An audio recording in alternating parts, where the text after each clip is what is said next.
C'est aujourd'hui, c'est on va dire la clôture d'une série de messages sur laquelle nous étions depuis plusieurs semaines, intitulée Un Dieu riche. Et nous avons eu l'occasion voilà, de voir un petit peu au travers de ces versets où il est dit, où il est parlé de cette richesse de Dieu. Non pas toujours comme on le pense, mais c'est versets par exemple où il est dit que il est parlé, Paul aux Éphésiens parle de la richesse de sa grâce. On parlera également de la richesse de sa miséricorde. On a rapidement balayé un soir, on parlait de un Dieu qui est riche en bonté, ces versets, que Dieu est lent à la colère, etc., riche en bonté. On a vu également ensemble un Dieu riche en amour. Dans les psaumes, dimanche passé, on a pu voir ensemble lors de ce culte en commun, avec les trois églises, où j'ai parlé donc de ce Dieu riche en fidélité. Et là, ensemble, on va pouvoir aller ensemble et regarder ce qu'il est dit. C'est dans Philippiens au chapitre 4. Philippiens chapitre 4 et au verset 19. Philippiens chapitre 4, verset 19. Voilà, et mon Dieu pourvoira à tous vos besoins selon sa richesse avec gloire en Jésus-Christ. Amen. Mon Dieu pourvoira à tous vos besoins selon sa richesse. Selon sa richesse. Et donc on va voir un peu aujourd'hui, c'est cette notion d'un Dieu riche pour pourvoir à nos besoins. Il y a en fait une richesse. Cette richesse-là, elle se situe dans le fait de, je crois que j'ai mis dans la diapo d'après, c'est ça, elle se voit dans la manière dont Dieu pourvoit cette richesse. C'est-à-dire, c'est que il y a un enseignant de la parole de Dieu qui a remarqué qu'il y a notamment quatre manières dont Dieu pourvoit. 4 manières. Et c'est ce qu'on va voir ensemble ce matin. La première chose, c'est que Dieu pourvoit par sa main. Dieu pourvoit par sa main. On le voit par exemple dans le désert, lorsque le peuple d'Israël, voilà, autour de ces 40 années dans le désert, les Israélites ont dû faire face à des conditions difficiles, n'est-ce pas, à traverser un désert. Et c'est pas le désert, c'est pas le plus simple hein, pour faire à manger hein, ou pour avoir à manger. Dans le désert, il n'y a pas, voilà, il n'y a pas le tout ça, ou peu importe tous les noms. Il n'y a pas ça dans le désert. Donc, pour remédier à ce problème, Dieu a miraculeusement pourvu hein, aux besoins des Israélites, notamment avec ce qu'ils ont appelé la manne. Voilà dans Exode chapitre 16, verset 15. Exode 16, 15, les Israélites regardèrent et se dirent l'un à l'autre, qu'est-ce que c'est ? Mais qu'est-ce que c'est ? En effet, ils ne savaient pas que c'était Moïse, ce que c'était. Et Moïse leur dit, c'est le pain que l'Éternel vous donne pour nourriture. Non, Exode 16, verset 15. C'est pour ça que certains vont se dire, tiens, ça ne ressemble pas. Et c'est le pain que l'Éternel vous donne pour nourriture. En fait, tout ce qu'on sait, c'est que ça ressemblait à, Exode 16, 31 nous dit, ça ressemblait à de la graine de coriandre, et était blanche et avait le goût d'un gâteau au miel. Et donc, tous les jours, et ben, chaque matin, et ben, lorsqu'ils se levaient, Israélites, ils allaient se lever et hop, et il y avait la manne, qui était là, comme un gâteau au miel qui était là. Dieu a pourvu à leur nourriture. Et ce qui est intéressant, c'est que dès lors qu'ils sont entrés dans la terre promise, eh ben, ça s'est arrêté. C'est intéressant, pourquoi ? Ben parce qu'il n'y avait plus besoin, en fait. Pourquoi ? Parce qu'en terre promise, Dieu avait dit que ce serait un pays où coule le lait et le miel. Donc s'il y a du lait là-bas, c'est qu'il y avait au moins des vaches. Des chèvres, etc. Donc en fait, il n'y avait plus besoin que Dieu fasse le miracle de la manne qui pourront voir, vous voyez ? Donc Dieu, on l'a lu, Dieu pourvoit aux besoins. Et comme il n'y avait plus besoin, ça s'est arrêté. Et en parlant de lait, je ne sais pas si vous connaissez cet homme, c'est dans la diapo d'après, s'il te plaît. Si vous connaissez cet homme, George Muller. Je ne sais pas si vous connaissez cet homme, George Muller. Certains connaissent ce livre-là, l'audace de la foi. Je vous le recommande vraiment. Ce livre, il est extraordinaire, ce livre.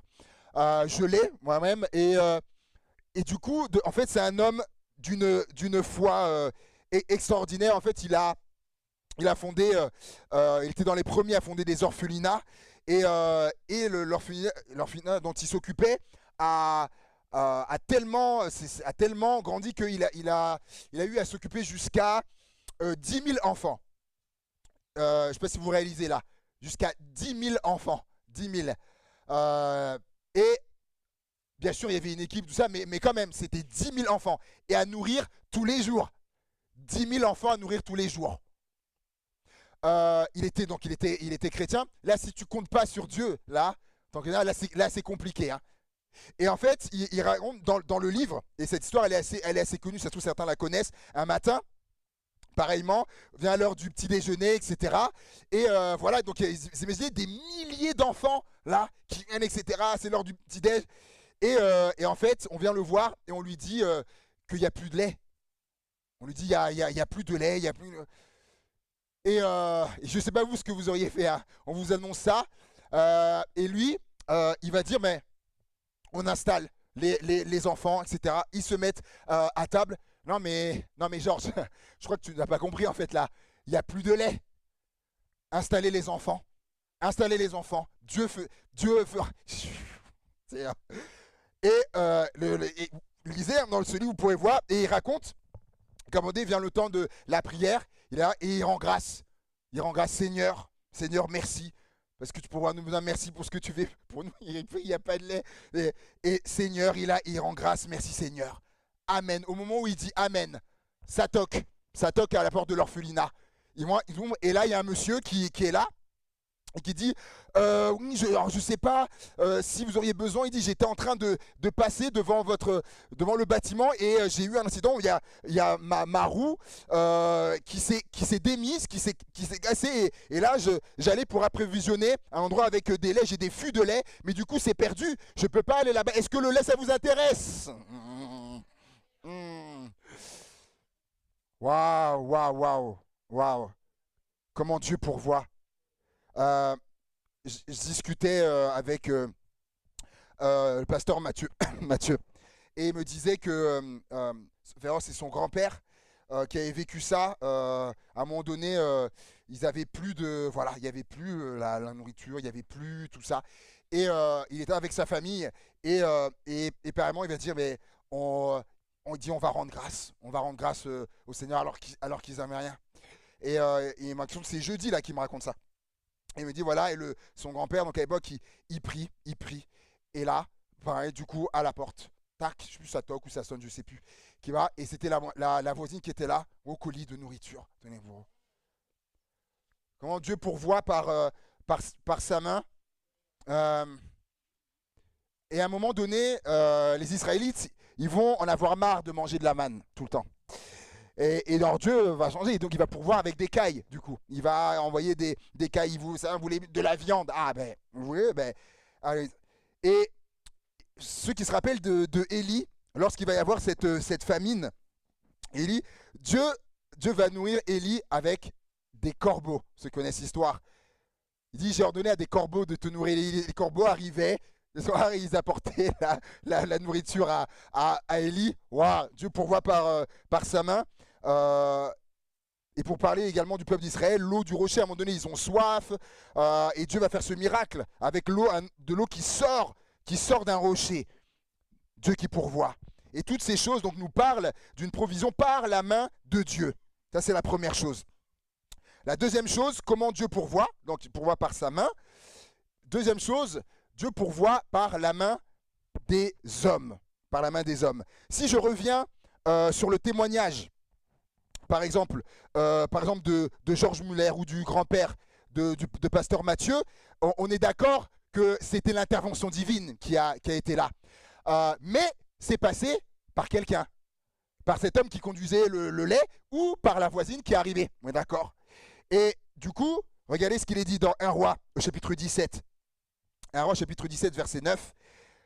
Lève-toi, donc c'est par rapport à Élie, hein. Lève-toi, va à Sarepta, qui appartient à Sidon et demeure là. Voici, j'y ai ordonné à une femme veuve de te nourrir. J'ai ordonné à une femme veuve de te nourrir. Je vais pourvoir à ta nourriture et ça va passer par quelqu'un. Ça va passer par quelqu'un. Et c'est vrai que ça, comme les exemples que j'ai donnés, ça pourra passer par quelqu'un. Dieu pourvoit, mais ça passe par quelqu'un. Ça pourra passer peut-être par les banques alimentaires, des choses où Dieu pourvoit, mais ça passe ça passe par des gens. Ça peut être un moyen dont Dieu pourvoit à nos besoins.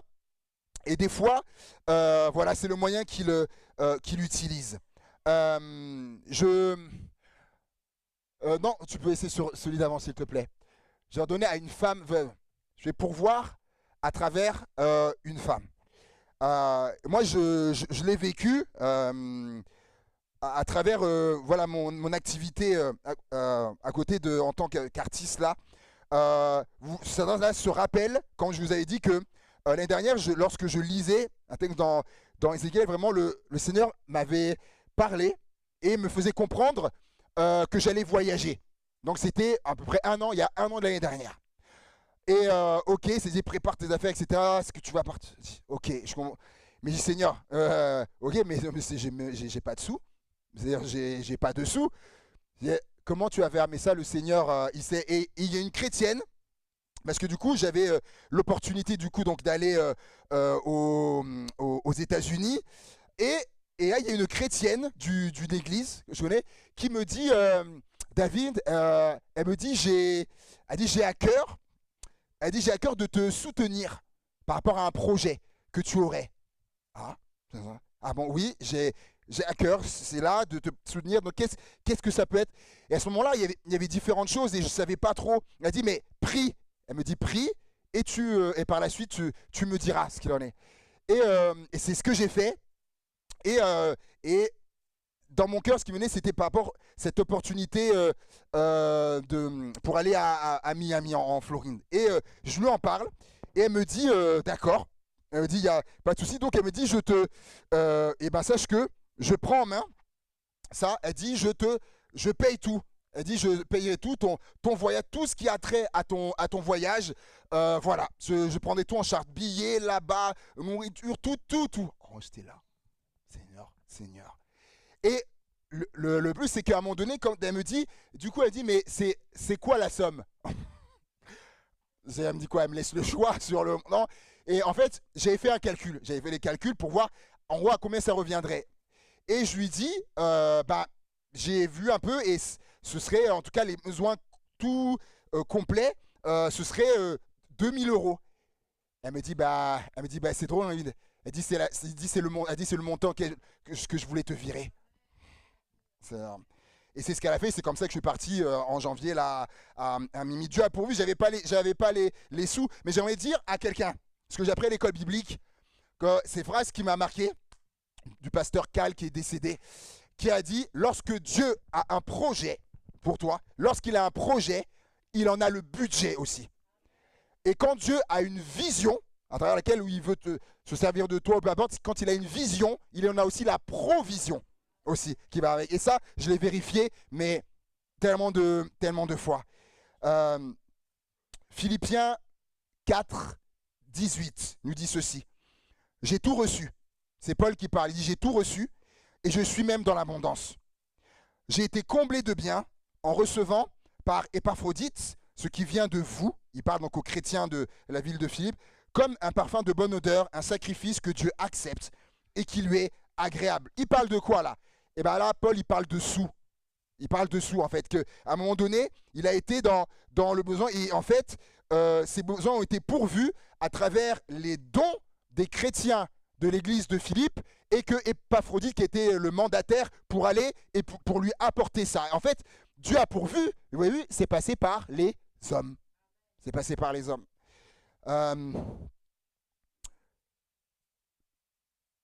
Il y a une église lorsque lors du Covid, on va mettre la diapo d'après s'il te plaît. Lors du Covid, il y a donc l'église Martin Luther King à Paris, dans Ivan Carluer et le pasteur principal témoignage qui m'a vraiment marqué lorsque, dans cette période de Covid, alors qu'ils venaient de faire bâtir donc leur nouvelle église, Covid qui arrive. Donc, plus personne, rien plus. Et en fait, le remboursement de ça fonctionnait notamment avec il y a un restaurant au-dessus, qui est en 360, vu sur Paris, avec plein d'activités, des locations salles pour les mariages, tout ça. Donc, en fait, les remboursements se faisaient à travers les locations de tout ça. Or, pendant le Covid, terminé tout ça, il n'y a plus rien.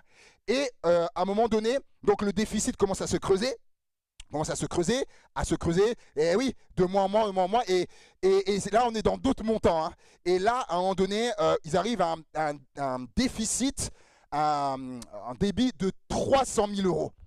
300 000 euros en débiteur. Alors la banque, jusque-là, la banque, très patiente, hein, etc. Parce qu'ils n'avaient jamais eu aucun problème en plus de 15 ans, jamais aucun problème, donc la banque a patienté, etc. Sauf qu'à un moment donné, la banque, elle peut patienter tout ce qu'elle peut, mais à un moment donné, quand ça descend, 100 000, moins 200 000 de visites, 300 000, elle dit ça va aller jusqu'à où? Et là, à un moment donné, ils leur ont mis un ultimatum en disant à une date butoir, une échéance où là, ils leur ont dit la somme, faudra la trouver. Et là, il raconte que à un moment donné, il dormait plus. Il disait, vous imaginez, vous êtes en débit, tu es à moins 300 000 euros. Il dormait plus, il raconte. Et ce qui est fort, c'est qu'à un moment donné, il comprenait plus. Il dit, mais Seigneur, pourquoi tu nous as demandé de faire ça? Pourquoi? Et il était dans un grand trouble à un moment donné. Et il y a un de ses collègues qui est là, et donc il commençait même à remettre le projet en question. Il était perdu. Et il y a un de ses collègues pasteurs qui est là, Patrick Boudin. Patrick Boudin, c'est mon pasteur. On n'a pas le dit dans mon cœur, c'est vrai, je n'en parle comme mon pasteur, c'est lui, je me suis converti, c'est lui qui m'a fait prêcher la première fois, qui m'a envoyé à l'école biblique, c'est mon pasteur, Patrick Boudin. Et il pose la question à Yvan Kerluer, il lui dit, est-ce que c'est Dieu? Est-ce que c'est Dieu qui a passé commande de ce bâtiment? Et là, Yvan Kerluer lui dit, comment ça? Oui, il lui dit, est-ce que c'est Dieu qui a passé commande pour ce bâtiment-là? Est-ce que c'est Dieu qui a l'origine Et il dit, ben oui. Donc, il lui dit, si c'est Dieu qui a passé commande, alors je redis parce que j'ai pas envie de dire de bêtises, si c'est Dieu qui a passé commande, et ben alors, il dit, alors il va payer. Et il dit, c'est comme au restaurant. Quand tu passes commande de ce que tu as. Il dit, Dieu, il faut savoir, Dieu, il repart jamais sans payer. Dieu, il paye toujours ce qu'il a commandé. Et là, il raconte ce qui se passe dans les jours qui suivent. Et il dit presque qu'il allait tous les jours sur le compte. Tous les jours, il allait voir, c'était tellement ils étaient en galère. Et là, un jour, il va et il voit un virement de 100 000 euros. 100 000 euros. Oh, il est là, il dit, waouh, Seigneur, ah là là, merci, etc. Tout ça. Et quelques jours après, genre 2 jours après ou 3 jours après, il voit un autre virement, 100 000. Et là, en fait, quand il regarde l'origine, il se dit, oh, il voit c'est la même personne. Il se dit, oh non. Il dit, la personne, elle a dû faire une erreur. Va falloir qu'on fasse des démarches pour faire le virement. Et en fait, ils arrivent à contacter la personne et ils posent des questions. Et la personne dit, non, c'est pas une erreur. C'est pas une erreur. Je crois que c'est genre des frangins ou un frère, une soeur. Il dit, non, c'est pas une erreur. Non, on a bien fait d'un deuxième virement, un autre 200 000 euros. Wow, il était wow. Vous avez la foi là quand c'est ça, mais il reste encore 100 000. Et là, la date butoir arrive. Et il raconte que la veille, il va et un autre virement, 100 000 euros, la veille de la date butoir. Et là, il dit, non, il faut que j'arrive à savoir qui c'est. Il arrive à se démener, à trouver le numéro, c'est un numéro WhatsApp, il appelle, et il tombe sur quelqu'un, monsieur, qui est sous les cocotiers, tout ça et tout. Ah bon, il dit, mais vous êtes monsieur un tel? Oui. On a vu un virement de 100 000 euros, est-ce que c'est vous? Oui, c'est moi, c'est bien moi. Et il explique, il dit, avec l'entreprise, il dit on a fait un très bon chiffre, et il dit du coup, voilà, et le Seigneur, et c'est un chrétien, il dit, le Seigneur a mis à cœur, par rapport à votre besoin, de vous faire ce virement. Et il dit, il raconte, hein, il dit tellement il était occupé, c'est pas qu'il voulait pas, mais il oubliait, et les jours passaient, il lui raconte, hein, le Seigneur ne me lâchait pas, il ne me lâchait pas tant que j'avais pas fait le virement. Le Seigneur me donnait, il me pressait comme ça. Il dit à un moment donné, il dit presque, j'étais obligé, allez, ok, faire le virement, allez. Il dit là, et là, j'ai été soulagé. Il dit, le Seigneur, il me lâchait pas. Donc, le Seigneur, comment il pourvoit. Il raconte qu'il a expérimenté la provision de Dieu comme jamais auparavant. Dieu pourvoit à différentes échelles, à différentes échelles. Un autre pasteur qui racontait, lorsque ils ont fait à dire, du coup là on parle, c'était des millions, des millions d'euros, mais c'était le besoin.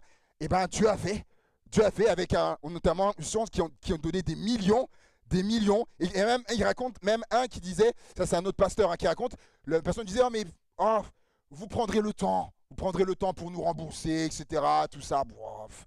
Et mais en fait, il fait en fonction, le Seigneur, il fait en fonction du besoin. Et alors, si on se dit, waouh, 300 000 euros, le Seigneur a pu faire. Waouh, là, dans ce cas-là, des millions, plusieurs dizaines de millions d'euros. Waouh, ok. Et on dit, est-ce que le Seigneur, il peut faire plus que ça? 1 Chronique, chapitre 29, verset 6. 1 Chronique, c'est un peu petit peut-être pour ceux qui sont loin. Je vais le lire. Alors, les chefs des groupes familiaux, peut-être mettre la version des versets de la Bible comme tu fais d'ordinaire, peut-être pour que ce soit plus gros pour certains. Alors, les chefs des groupes familiaux et des tribus d'Israël, les chefs des milliers et des centaines, et les responsables des affaires du roi, donc c'est du temps de David, offrirent des dons volontaires. Ils remirent spontanément pour le temple de Dieu, donc c'était pour la construction du temple, 170 tonnes d'or, 10 000 pièces d'or, plus de 300 tonnes d'argent, quelques 600 tonnes de bronze et plus de 3000 tonnes de fer. Ceux qui possédaient des pierres précieuses les confièrent à Yéhiel, le Gershonite, pour le trésor du temple de l'Éternel. Le peuple se réjouit de ces dons volontaires. Alors eux-mêmes se sont réjouis des dons qu'ils ont faits. Et car c'était d'un cœur sans partage, donc ils n'ont pas regretté, d'un cœur sans partage qui les avait fait à l'Éternel, le roi David en éprouva lui aussi une très grande joie. Amen. Donc le gars dit bien qu'eux-mêmes, ils ont été heureux de donner. Maintenant, j'ai relevé 170 tonnes d'or. J'ai été regarder, parce que moi je ne connais pas les valeurs des choses, j'ai été regarder, je suis curieux, je suis allé voir. 90 tonnes d'or, aujourd'hui il y a un site qui me dit 90 tonnes d'or aujourd'hui vaut 5 milliards d'euros. 5 milliards. Donc ce que le peuple a donné, 170 tonnes d'or, équivalent de 9 milliards d'euros. Aujourd'hui, alors on va dire, ah oui, mais c'était tout un peuple, c'est vrai, mais c'est le peuple d'Israël et c'est pas un grand pays. Hein. C'est pas un grand pays, mais pour dire vraiment, waouh, l'attention qui a été là, et ok, Dieu a pourvu pour la construction du temple qui était absolument grandiose. Ils ont fait les choses en grand pour Dieu. Ben oui, pour Dieu, on va faire les choses de façon magnifique. Et Dieu a pourvu à ça, mais Dieu est passé par les hommes, par la main des hommes.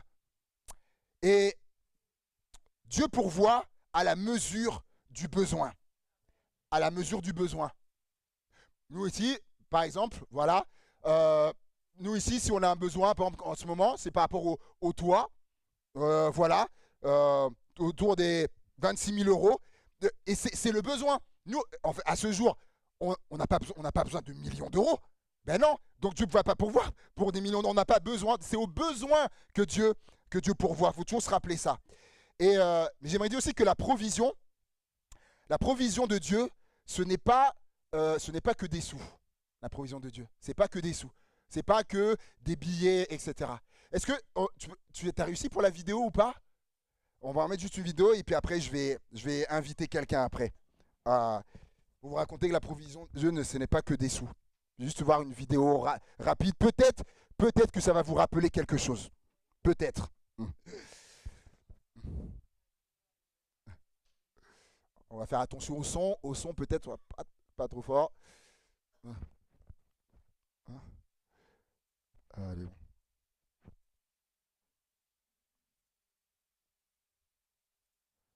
Avec les vidéos, c'est un peu plus lourd. Voilà.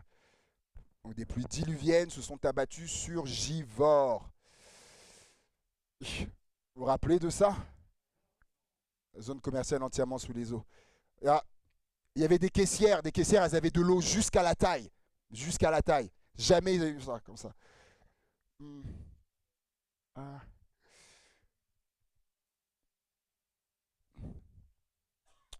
C'est- Ouais, circulation compliquée. Oui, moi-même, j'étais bloqué. Là, en rentrant chez moi, j'étais bloqué pendant entre 2 et 3 heures. J'étais bloqué. Là, là. C'était incroyable. Incroyable. Donc, on se rappelle de ça, hein, les Givordins. C'était il y a un an, en octobre de l'année dernière. Et j'aimerais du coup inviter quelqu'un à venir, parce qu'elle nous raconter un peu comment elle a vécu et voilà, quelqu'un qui a vécu la provision, Dieu a pourvu. Alors j'aimerais l'inviter, je ne sais pas dans quel ordre. Là, ouais, terminé. Euh, ah, donc c'est toi en premier. Alors, allez, je te laisse. Ah, ah, ah. Voilà, si on peut. Tac, tac, tac. Tiens. Voilà.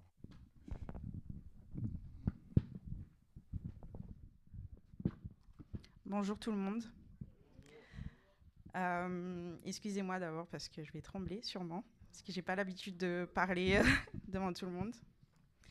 Et voilà, je viens témoigner et raconter ce qui s'est passé euh, pour le 17 octobre, le jour de l'inondation.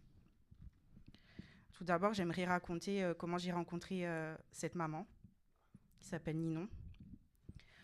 En fait, je venais tout juste de déménager dans le quartier des Tours et sa fille Julia Sloane était dans la même classe de la moyenne section. Et tous les jours, Sloane me parlait de Julia, en disant qu'elle était son amoureuse, que voilà. Et du coup, du côté de Ninon, c'était la même chose. Julia lui parlait tout le temps de Sloane. Un jour, à la sortie de l'école, la maîtresse de Sloane m'a interpellée au sujet de son comportement. Ninon était également présente ce jour-là, et c'est comme ça que nous avons discuté pour la première fois, et sans forcément se rapprocher davantage à ce moment-là. Quelques semaines plus tard, un matin, après avoir déposé mon fils à l'école, je me promenais au bord du Rhône en méditant, puis je me suis assise sur un banc près de l'école. C'est alors que Ninon passait avec son chien. Moi, j'ai été plongée dans ma méditation, mais c'est elle qui a entamé la discussion. Ce fut le point de départ de notre belle amitié. De cette rencontre sont nés nos rendez-vous du mardi matin, des temps de méditation, de partage et d'échange autour de la parole de Dieu. Et depuis, un verset m'accompagne chaque jour. Et ce verset a pris tout son sens en fait. C'est Ésaïe 41:10. Ne crains rien car je suis avec toi. Ne promène pas tes regards inquiets car je suis ton Dieu. Je te fortifie, je viens à ton secours et je te soutiens de ta droite triomphante. Ce matin-là, j'étais chez moi et j'avais à cœur d'inviter Ninon à partager un repas créole le midi. Elle avait prévu de rentrer directement après son travail pour se reposer avant de récupérer ses enfants à 16h30, mais finalement, elle a accepté mon invitation. C'était la main de Dieu, car si elle était rentrée chez elle, les événements auraient été bien plus compliqués. Alors que nous étions ensemble, l'école nous appela pour demander si possible de venir récupérer nos enfants plus tôt. Sloan, lui, n'était pas à l'école ce jour-là, il participait à une activité extérieure à Grigny. En nous rendant à l'école, nous sommes passés en voiture devant la rue où habite Ninon. La rue était fermée, totalement inondée.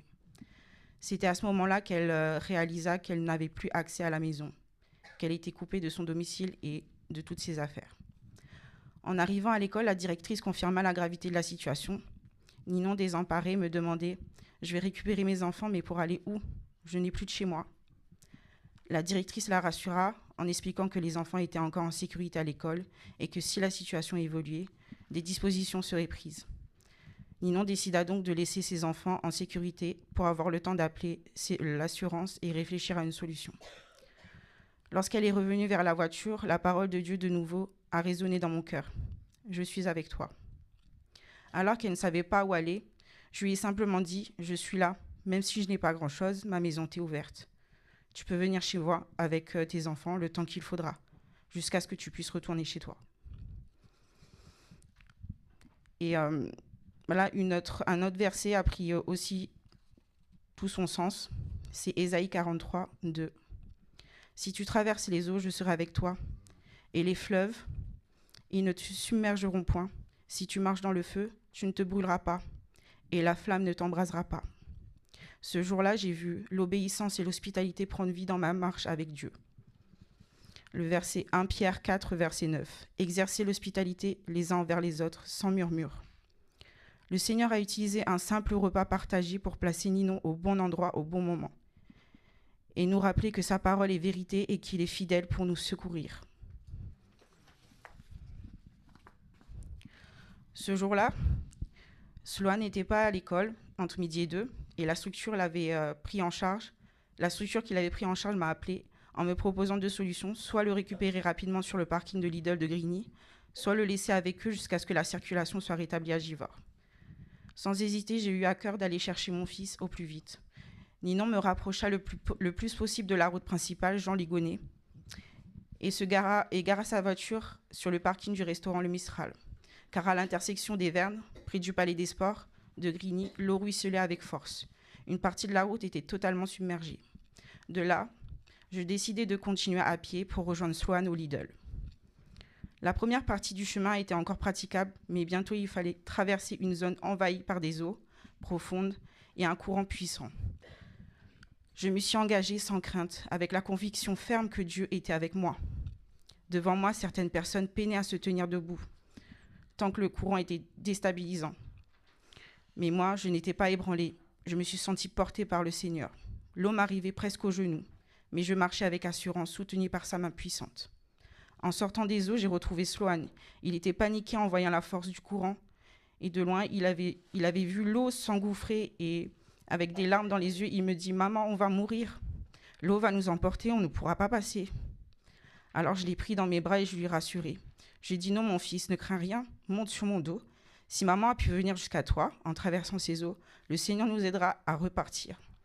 Nous ne sommes pas seuls, Dieu est avec nous. » Et nous avons repris le chemin avec cette promesse gravée dans mon cœur. Ésaïe 43, verset 2. « Si tu traverses les eaux, je serai avec toi. »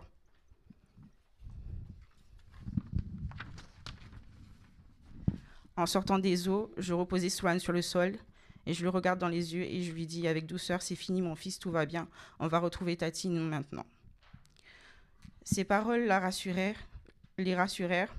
Nous avons alors rejoint Ninon, qui nous attendait près de la voiture, inquiète mais soulagée de nous voir arriver et sains et saufs. Je fis monter Sloane à l'arrière, encore tremblant, mais apaisé, et nous avons pris la route ensemble pour rentrer chez moi. À ce moment-là, je ne pouvais qu'élever mon cœur dans la reconnaissance, oui. Les eaux étaient puissantes, mais plus puissante encore était le Seigneur, qui m'avait soutenu, qui avait rassuré mon fils et qui nous avait permis de traverser sans être submergés. Ce jour-là, j'ai vu la fidélité de Dieu s'accomplir concrètement dans ma vie.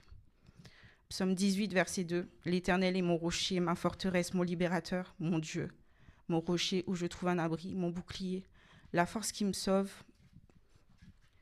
ma haute retraite. » Par la suite, Ninon et ses enfants ont vécu à la maison jusqu'à fin février. Nous étions 6 personnes dans mon appartement de 70 mètres carrés. Humainement, cela pouvait sembler difficile. Plus de monde signifie généralement plus de dépenses, plus de consommation d'eau, d'électricité. Mais Dieu a prouvé une fois encore sa fidélité. Par sa grâce, malgré le fait que nous étions nombreux, ma consommation d'eau et d'électricité n'a pas augmenté. Bien au contraire, je payais même plus cher avant de les héberger que pendant toute la durée de leur séjour. Cela m'a profondément marqué, car c'était une preuve concrète que Dieu pourvoyait à chacun de nos besoins, comme il l'a promis. Philippiens 4, 19, du coup. « Et mon Dieu pourvoira à tous vos besoins selon sa richesse, avec gloire en Jésus-Christ. » Oui, le Seigneur est fidèle, jusque dans les moindres détails. Il a non seulement protégé, mais aussi pourvu, et montré que rien n'est impossible à celui qui croit. Grâce aux indemnités de son assurance, Ninon a pu m'aider à assumer certaines charges. Mais au-delà de l'aspect matériel, ce qui m'a le plus marqué, c'est l'entente que nous avons vécue. Bien sûr, il y avait parfois des conflits entre les enfants, et ce qui est normal quand on vit à plusieurs, mais l'harmonie et la paix régnaient dans la maison. Nous partagions des vrais temps de prière et de méditation de qualité. Et ces moments m'ont tellement édifiée et j'avais envie que ça dure encore plus longtemps, presque à long terme même. Et là, le verset qui m'a touchée aussi, le psaume 133, verset 1. « Voici, ô qu'il est agréable, qu'il est doux, pour des frères de demeurer ensemble. » Et pour conclure, le jour de l'inondation et pendant les mois qui ont suivi, j'ai vu la fidélité de Dieu s'accomplir concrètement dans ma vie. Sa parole est vivante et vraie. Il m'a fortifié pour traverser des eaux puissantes et m'a montré qu'il est toujours là, fidèle à ses promesses pour protéger, pourvoir et unir.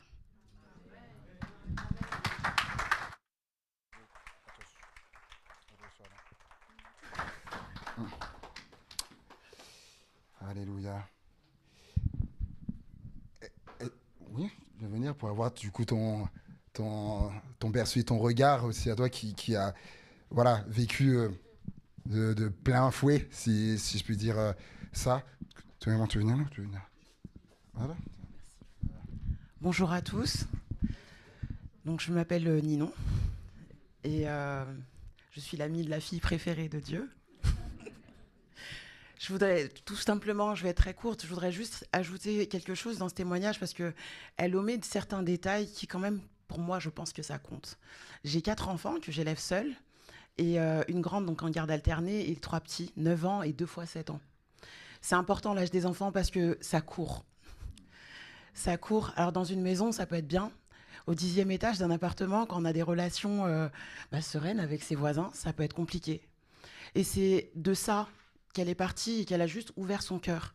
Et moi, ce que je voulais dire aussi, c'est que ce que Dieu a martelé dans mes oreilles, c'est lâche prise et crois. Lâche prise et crois. Je suis une maman, je gère, je contrôle, je gère, je contrôle, je paye, je gère, je contrôle, je paye.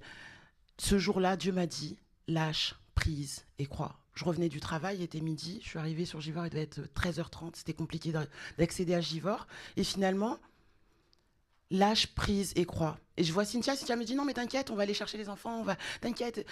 Non, on va pas les chercher parce que en fait l'assurance, je sais pas comment je vais être pris en charge et je peux aller nulle part. Mais non, je suis là. Et à travers Cynthia, Dieu me dit lâche prise et crois. Lâche prise et crois. Oui mais attends, mais l'assurance, ils vont certainement trouver une solution et on n'est pas obligé de tous venir chez toi. Lâche prise et crois. Fin des fins, je suis quand même chez elle. Mais tous les jours, je bataille pour ne pas être chez elle. Mais tous les jours, Dieu nous lie, nous unit à pouvoir méditer ensemble. Elle a parlé très rapidement des mardis de la méditation. On a créé ce mardi de la méditation, parce que M comme mardi, M comme méditation. Et l'objet même de notre rencontre, c'est que j'ai du mal à méditer moi-même. J'ai du mal à me poser de mon côté, à ouvrir la Bible et à communier avec Dieu.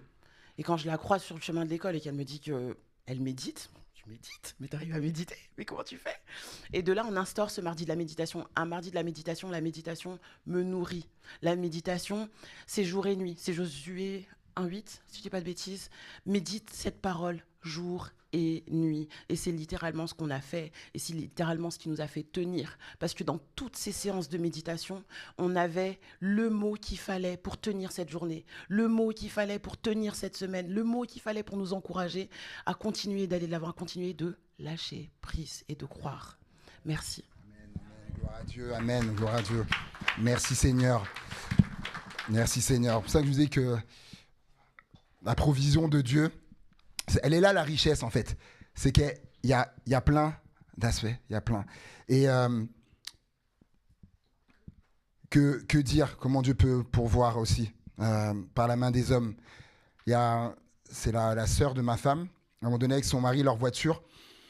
Voilà, ils ont eu des problèmes, c'était compliqué même au niveau je crois d'une vitre genre qui était cassée, donc j'imagine il y a les enfants, il y a le froid qui rentrait, tout ça, la petite qui était malade et bon t'as la voiture là c'est compliqué. Et puis un jour il y a l'ami du mari, il vient les voir avec je crois une sorte de boîte à chaussures, il leur offre, tenez, boîte à chaussures, bon, ils ouvrent et il y a des clés dedans, des clés, ils comprennent pas et il dit c'est pour vous.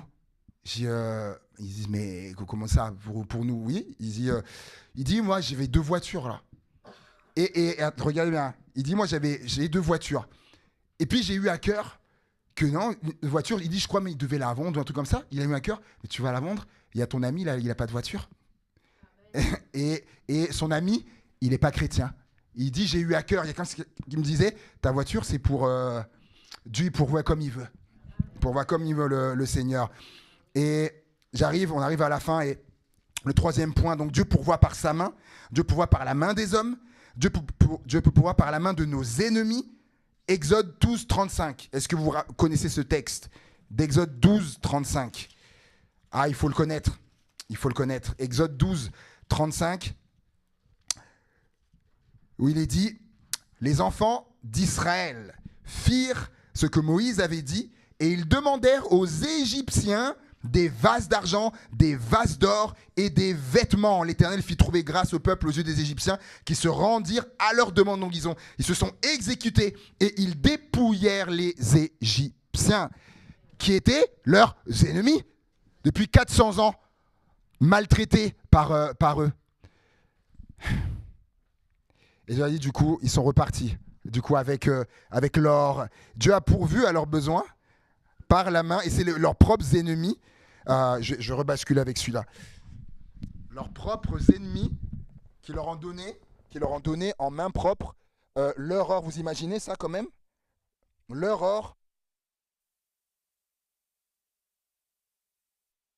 Bon, tenez. Elle dit, bon, bah, tenez. Ah, ok. Bah, Dieu a pourvu à travers ce moyen-là. Et j'aimerais dire quelque chose. Je pense que c'est important.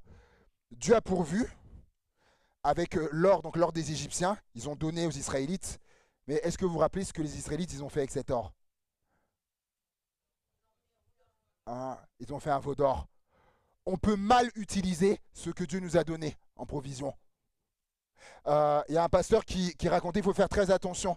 Il y a un pasteur qui racontait, qui est un homme qui, voilà, il avait besoin d'une provision de Dieu parce que lui devait faire, il avait vraiment eu à cœur de faire chauffeur Uber et vraiment, et l'argent est venu. L'argent est venu pour ça, pour acheter une voiture. Pour ça. Sauf que quand l'argent est arrivé, c'est des fois quand il y a les milliers d'euros là qui viennent. Ah, c'est tentant, hein. On se dit, on a ça. Oh, je peux. Ah, mais je peux avoir ça. Et je peux acheter ça. Et je peux faire ci, je peux faire ça. C'est ce qu'il a commencé à faire. Et au moment où en fait il avait eu besoin d'acheter du coup ce véhicule, l'argent il n'était plus là. Alors on aurait pu se dire, Seigneur, pourvois. Le Seigneur a dit, j'ai déjà pourvu. Mais tu ne l'as pas utilisé à bon escient. Faisons très attention. Quand Dieu pourvoit pour quelque chose, utilisons ça pour la chose, pas pour autre chose. Et je dis ça parce que moi j'en ai fait l'erreur. Voilà, donc je sais. Et je termine avec le quatrième point. Dieu pourvoit par nos mains à nous. Par nos mains à nous. Je vous ai dit tout à l'heure comment Dieu a pourvu pour que je fasse ce voyage aux États-Unis. Mais pour une expo, dans le cadre d'une autre expo, Dieu il s'est pas servi d'une femme pour ça. Il a dit ça va être avec tes mains. Et oui, mais Dieu pourvoit, il ouvre tout. Et on m'avait sollicité pour donner des cours, du coup là en août dernier, des cours de dessin à plusieurs, voilà, des étudiants. Et avec ça, et je dis à la base, quand on me sollicite, je dis, je suis content, c'est super. Au départ, je ne savais pas que c'était payé au départ. Et quand on me dit, ah oui, au fait, il faut qu'on dise pour le cacher. Ah bon? Il y a un cachet? Et oui, et là, et après, les pensées qui me sont venues, mais regarde, pour le besoin que tu vas avoir là pour tes expos, regarde, la provision, elle est là. Mais ça va servir par, tu vas travailler, ça va servir par tes mains, tu vas donner des cours, etc. Et des fois, la provision de Dieu, elle passe par nos mains à nous. Mais en tout cas, Dieu est celui qui pourvoit à nos besoins. Ça va s'afficher, je crois, à nos besoins physiques. À nos besoins physiques, on l'a vu, besoins physiques, financiers, matériels, humains, affectifs et spirituels. Par exemple, à nos besoins matériels, on l'a vu, il va pouvoir un travail, il va pouvoir un logement. On l'a vu, j'ai un de mes frères, lorsqu'il était en alternance, voilà, il avait besoin d'un logement. C'est le patron qui a réussi à lui trouver quelque chose. Mais dites-vous, le jour de l'emménagement, lui, il y va, il se dit, bon, déjà, j'ai quelque chose, mais il n'avait pas les fauteuils, il n'avait pas l'électroménager. Et d'un coup, il voit des gens arriver, donc qui étaient jeunes de la société où il allait, qui arrivent avec les canapés, qui viennent avec l'électroménager, et lui était là comme ça. Et ouais, c'est son patron qui lui dit, hop, hop, hop, vous faites, Dieu avait pourvu pour lui. Et également, donc, un besoin humain, ceux qui travaillent dans les DRH, les RH, ils savent ce que c'est que le besoin humain, ils recherchent, n'est-ce pas? C'est ça, et j'aimerais vous dire que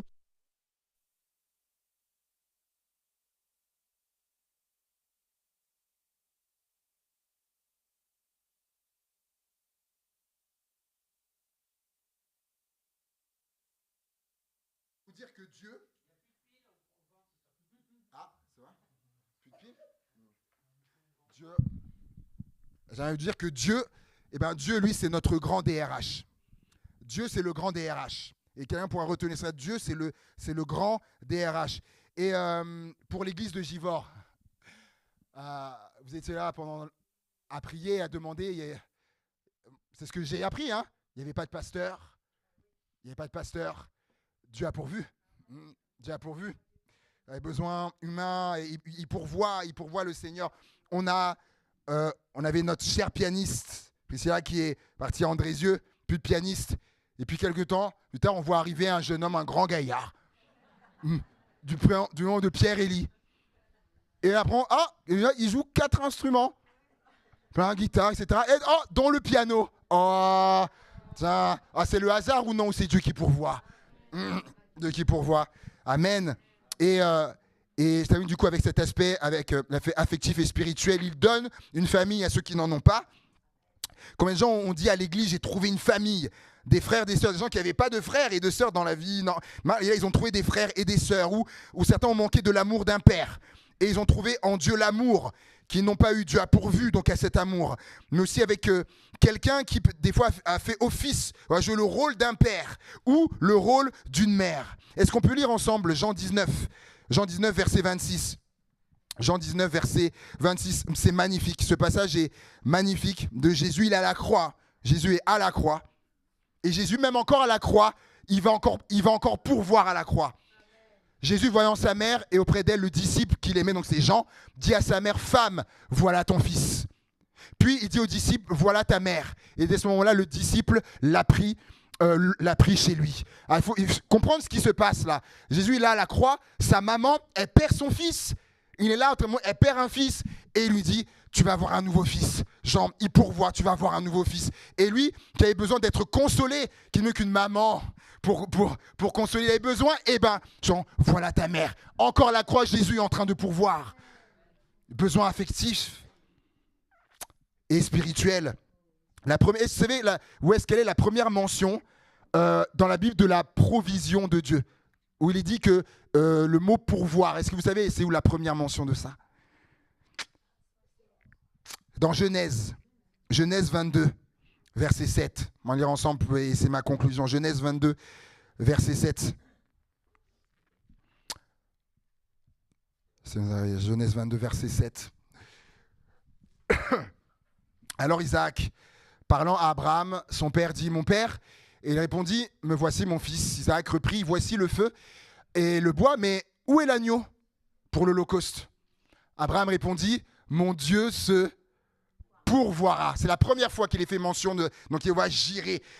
Dieu se pourvoira lui-même de l'agneau pour l'holocauste. Et ils marchèrent tous deux ensemble. On continue le texte, s'il te plaît. On continue. La suite. Lorsqu'ils furent arrivés, au lieu que Dieu lui avait dit, Abraham y éleva un autel et rangea le bois. Il y a son fils Isaac et le mit sur l'autel par-dessus le bois. Puis Abraham étendit la main et prit le couteau pour égorger son fils. Il allait le faire, mais alors l'ange de l'Éternel appela et celui dit, Abraham, Abraham. Il répondit, me voici. L'ange dit, n'avance pas ta main sur l'enfant et ne lui fais rien, car je sais maintenant que tu crains Dieu et que tu n'as pas refusé ton fils, ton unique. On va lire la suite encore aussi, s'il te plaît. Abraham leva les yeux et vit derrière lui un bélier retenu dans un buisson par les cornes, et Abraham alla prendre le bélier et l'offrit en holocauste à la place de son fils. Amen. Et là, c'est très fort, c'est très puissant. Là, Dieu a pourvu à ce moment-là. À la place du fils, il a pourvu à ce bélier. Et c'est fort, il a dit, Dieu se pourvoira lui-même. Il pourvoira, et vous savez, il est dit, Dieu pourvoira à l'agneau. Eh bien oui, Dieu pour nous, Dieu a pourvu avec l'agneau. Avec l'agneau de Dieu, avec Jésus. Il a pourvu à notre salut. Et Jean 6, 49, 50, ouais, Dieu a pourvu à l'agneau. Jean 6, 50 nous dit ceci.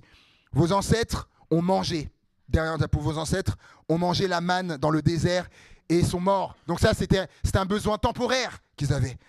Voici comment le pain qui descend du ciel, en parlant de lui, de Jésus, celui qui en mange ne mourra pas. C'est un besoin éternel. Dieu a pourvu à notre salut avec Jésus-Christ pour notre besoin éternel, pour la vie éternelle. Et la dernière diapo, et mon Dieu, donc pourvoira à tous vos besoins selon sa richesse. C'est pas marqué à un peu de vos besoins, à quelques... Non. Dieu pourvoira à tous vos besoins, tous. Mais j'aimerais dire, c'est pas à vos caprices. Dieu pourvoira à tous vos besoins. Si c'est quelque chose dont tu as besoin, Dieu, tu peux être assuré, 100%, Dieu pourvoira. Si c'est un caprice, parce que celui-là, un caprice, hein, le texte dit, il pourvoira à vos besoins, mais à tous vos besoins et selon sa richesse. Pourquoi ? Parce qu'on a un Dieu riche. Amen.